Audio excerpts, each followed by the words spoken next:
ఉదయం ఇంట్లో ఒక్కసారిగా కలకలం చెలరేగింది. అత్త అనసూయ తన బంగారు గొలుసు పెట్టె తెరిచి చూసేసరికి గొలుసు కనిపించలేదు. అయ్యో, నా బంగారు గొలుసు ఎక్కడికి పోయింది అని గట్టిగా అరిచింది. ఆ శబ్దం విని ఇంట్లో అందరూ పరిగెత్తుకుంటూ వచ్చారు. అనసూయ కోపంగా, నిన్నటి వరకు ఇలాంటి పని ఎప్పుడూ జరగలేదు. ఇంట్లోకి కొత్తగా వచ్చిన కోడలే తీసి ఉంటుంది అంది. ఆ మాట విన్న లక్ష్మి ఒక్కసారిగా షాక్ అయ్యింది.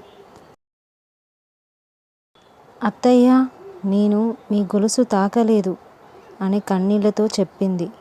కానీ అనసూయ ఆమె మాట వినలేదు. రాజు మాత్రం, అమ్మా, ఎలాంటి ఆధారాలు లేకుండా లక్ష్మిని నిందించకు అన్నాడు. అనసూయ కోపంతో, నువ్వు భార్య మాటే నమ్ముతావురా అంటూ వెళ్ళిపోయింది. లక్ష్మి చాలా బాధపడింది. అయినా అత్తతో ఒక్క మాట కూడా ఎదురు మాట్లాడలేదు. ఆ రోజు మొత్తం ఇంట్లో అందరూ కలిసి గొలుసు వెతికారు.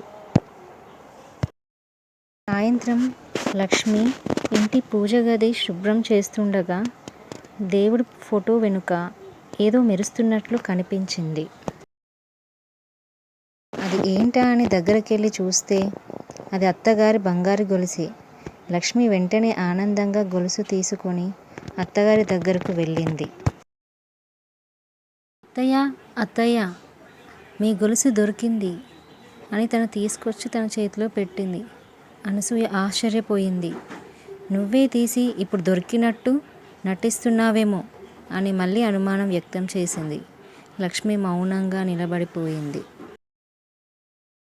రాజు మాత్రం, అమ్మా, లక్ష్మి తప్పు చేసి ఉంటే తిరిగి ఎందుకు ఇస్తుంది అని అడిగాడు.